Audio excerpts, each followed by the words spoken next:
Tale of Two Presidents. In this video, I'm going to illustrate why I believe that there's absolutely no reason to be panicking and that everything is going to be fine. And to do that, I'm going to look back at the most devastating pandemic in our lifetimes, which happens to be the swine flu in 2009. Which, if you remember, the public had a much easier feeling about it, and the news certainly did not try and polarize it against the president the way they're doing today.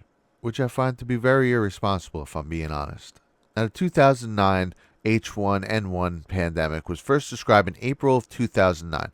The virus appeared to be a new strain of H1N1, which resulted with a previous triple reassortment of bird, swine, and human flu viruses, further combined with the European pig flu virus, which is what led to the term swine flu. Now, this outbreak initially began in Veracruz, Mexico, with evidence that there had been an ongoing epidemic for months before it was officially recognized as such. Yet there was no shutdown of the border between the United States and Mexico. Now, if you come down here a little bit, you'll see that the pandemic began to taper off in November 2009, and by May of 2010, the number of cases was in steep decline. So it began to taper off in 2009, and 6 months later, it was in steep decline. A few months after that, on August 10th, the Director General of the World Health Organization, Margaret Chan, announced the end of the H1N1 pandemic and announced that they were officially entering the post-pandemic period. So November 2009, about 6 months after the first cases in April were recorded. So what happened to set this off? Well, it just so happens that a couple weeks before, October 24th in 2009, is when Obama finally declared the swine flu a national emergency. In a letter sent to Congress reporting the move, Obama wrote, "The rapid increase in illness across the nation may overburden healthcare resources and that the temporary waiver of certain standard federal requirements may be warranted in order to enable U.S. healthcare facilities to implement emergency operation plans. Since April, over 1,000 people have died and 20,000 people have been hospitalized for the virus." So he didn't kick into action until 7 months later, and that 1,000 known deaths, which then, surprise, surprise, it began to taper off. But now if you go to the official data, they say from April to November, the CDC estimates that between 7,000 and 14,000 deaths were actually attributed to the H1N1 flu. All right, so upwards of 14,000 people died in the 6 months leading up to Obama finally declaring this a national emergency. Now, if you remember, there was no panic back then.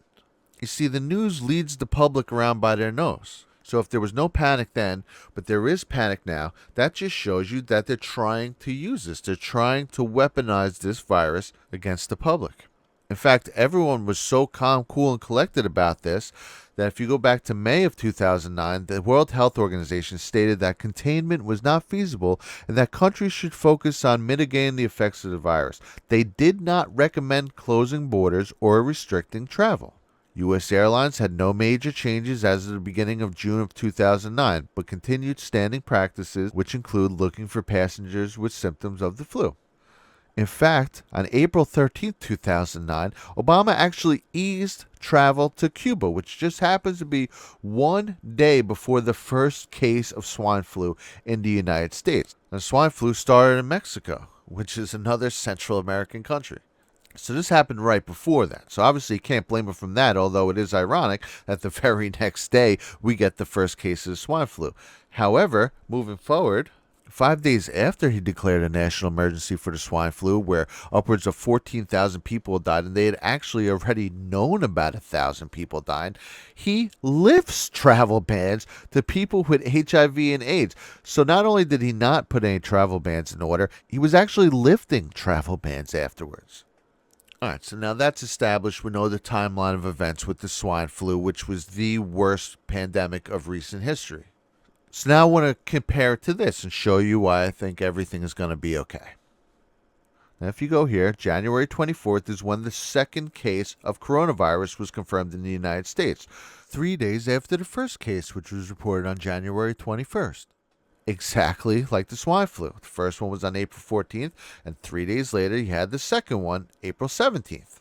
Now, here's where things differ. While Obama put in no travel restrictions and waited 6.5 months to declare it a disaster, which finally put it in decline and actually began lifting travel bans, If you come here in the United States under President Trump from the second case in January 24th, 2020, you have one single week before the Trump administration put on a travel ban.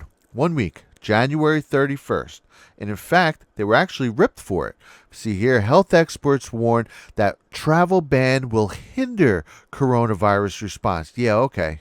The Trump administration's decision to ban most foreign nationals who had been to China in the last 2 weeks from travel into the United States amid an accelerating outbreak of novel coronavirus there was preceded by calls for similar policies from conservative lawmakers and far-right supporters of the president. Public health experts, however, warned that the move could do more harm than good.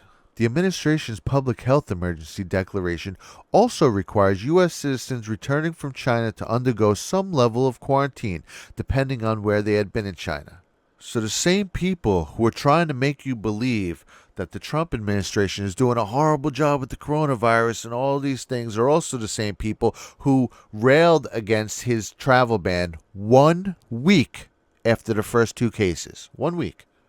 And less than 2 months later, President Trump declares it a national emergency, as opposed to the Obama administration, who waited 6.5 months and which the news praised everything he did, so they said nothing about it while 14,000 people died. Now, speaking of the 2-month window, let's look here at the number of coronavirus deaths in the first 2 months. Well, right now, as of March 16th, there have been 70 deaths. But if you go back here, in the first 2 months of the swine flu in June of 2019, information showed that the U.S. had nearly 28,000 laboratory-confirmed cases, including 3,000 hospitalizations and 127 deaths. So as the timeline's going, this was worse. The swine flu was worse. If you weren't panicking then, you shouldn't be panicking now.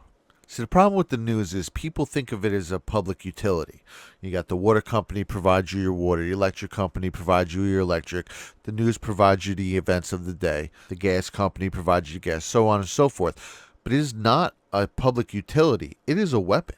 And right now it's aimed at you. You could speculate as to why, but just keep in mind that you did not feel this way 2 months into the swine flu, where there were actually more deaths.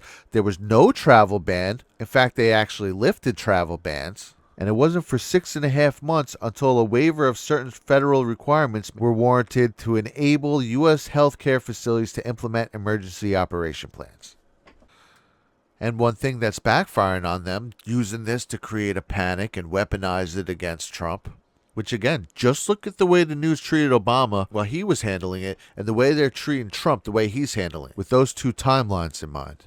But they want this to hurt him. And the way that's going to backfire is, now it's forced everyone to shut everything down, which should do a really great job of stopping the spread. And now if you come to the president's Twitter, he has one of the most reassuring messages of all time, in which he posted this video.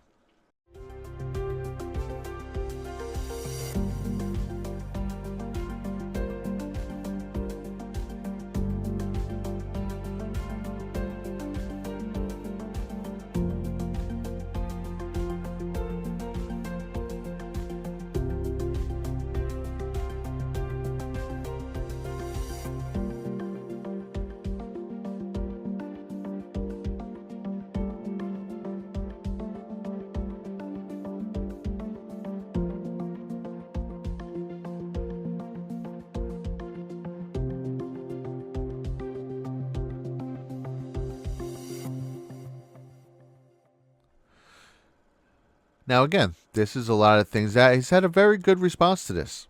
And these are all the things that are perfect to stop a pandemic. And he's saying, hey, if you're sick, don't go out. Avoid large gatherings, practice good hygiene, disinfect, all the things that a president should be doing 2 months after a pandemic starts. On top of putting a travel ban only 1 week after the pandemic started. This is the quickest response to anything of this sort ever. But here's why this was more than just a post. This was a Q drop, a coded message from Q+. Watch the O's in good.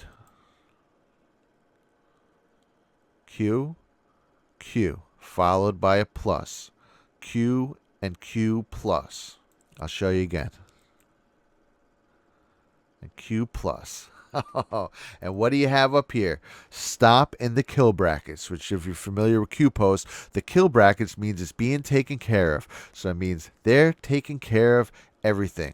All we have to do is our part, which we should be doing anyway in flu season, or especially when something like this happens, is practicing good hygiene. Is also, if you're feeling under the weather, don't necessarily go anywhere. And this will be over before you know it. No reason to let the news panic you.